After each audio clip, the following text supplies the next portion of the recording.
রক্ষার জন্য ওই ধরনের অস্ত্র তৈরি করে তার সঙ্গে লড়াই করতে হবে, আমার খরচ, এটা মুসলমানের খরচ।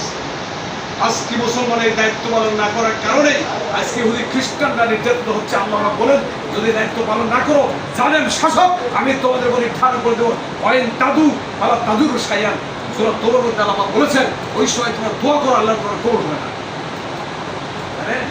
এত দোয়া করছি, ফিলিস্তিনের কবুল হচ্ছে না, মাথার উপর উঠবে না। আমরা তো বিসমিল্লাহ গলত করেছি, কতই ভুল করে ফেলেছি। দেখেন কোরআনে একটা আয়াত আছে, বিগতল খয়র। রাসূল বলেন, যুদ্ধ অস্ত্র তৈরি করার জন্য ঘোড়া পালন করো। এখন বর্তমানে ঘোড়া পালন না, অস্ত্র শস্ত্র তৈরি করে আপনি আকেমবম তৈরি করতে, পারমাণবিক তৈরি করতে হবে একমাত্র আল্লাহর সূত্র, নবীর সূত্রকে দমন করার জন্য, ইসলামের সূত্র, মুসলমানের সূত্র দমন করার জন্য এখন পারমাণবিক তৈরি, মিসাইল তৈরি করতে হবে। এই দায়িত্ব মুসলমানরা পালন না করার কারণে নির্যাতন নিষ্পন্ন হচ্ছে, এই জাগরণ মুসলমানদের সৃষ্টি হয়নি। এখন কিন্তু বিবেক খুলে গেছে, তৈরি করার দরকার। হ্যাঁ, দেখেন ইরান বলছে আমাকে তৈরি করার অনুমতি দেওয়া হবে, অনুমতি দিবে না। অনুমতি কিসে?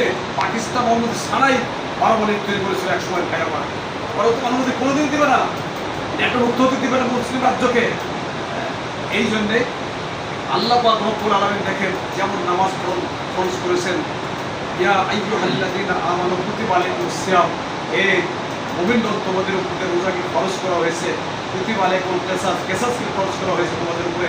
কুতিবা আলাইকুমুল কিতাল, যুদ্ধ জিহাদও ফরজ করা হয়েছে। ফরজ নবজনক না। বোঝা গেল কি, আমরা যে কালেমা পড়েছি, কালেমা পড়ার পরে সাথে সাথে তাগুতকে অস্বীকার করতে হবে।